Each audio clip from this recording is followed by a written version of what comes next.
എല്ലാ നാർസിസിസ്റ്റുകൾക്കും ഒരേ സ്വഭാവമാണ്. പലരും ചോദിക്കുന്ന ഒരു ചോദ്യമാണിത്. ഇതിന് വളരെ സിമ്പിളായിട്ടുള്ളൊരു ഉത്തരം, ഒരേ അച്ചിൽ ഇട്ട് വാർത്തെടുക്കുന്ന ആളുകളായിരിക്കും നാർസിസ്റ്റുകൾ. ഐഡിയലൈസ്, ഡീവാലുവേറ്റ്, ഡിസ്കാർഡ്, ഈ 3 സ്റ്റേജ് ഓൾവേസ് റിപ്പീറ്റഡ് ആയിട്ട് ഒരു പാറ്റേൺ ആയിട്ട് വരുന്നതാണ് നാർസിസ്റ്റിന്റെ സ്വഭാവ രീതി.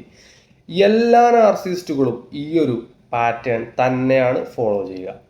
ഒരു ഡിഫറൻസ് ഉണ്ടാവില്ല. ആകെ ഇതിൽ വരുന്ന ഡിഫറൻസ് നിങ്ങളുടെ റിയാക്ഷനാണ്. നിങ്ങൾ ഭയങ്കര റിയാക്ഷൻ കൊടുക്കുന്ന ഒരാളാണെങ്കിൽ അതിനനുസരിച്ച് ഇതിൻ്റെ വേഗത മാറാനും സാധ്യതയുണ്ട്. ചിലപ്പോൾ നിങ്ങൾ റെസ്പോണ്ട് ചെയ്യുന്നത് കുറച്ച് സ്ലോ ആണെന്നുണ്ടെങ്കിൽ ഈ പാറ്റേൺ കുറച്ച് സ്ലോ ആയിരിക്കും. എന്നല്ലാതെ ഇതിൽ വേറെ ഒരു വ്യത്യാസവും നിങ്ങൾക്ക് കണ്ടുപിടിക്കാൻ സാധിക്കില്ല. നിങ്ങൾക്കിത് മുന്നേ ലൈഫിൽ എക്സ്പീരിയൻസ് ചെയ്തിട്ടുണ്ട് എങ്കിൽ ഒന്ന് കമൻറ്റ് ചെയ്യും.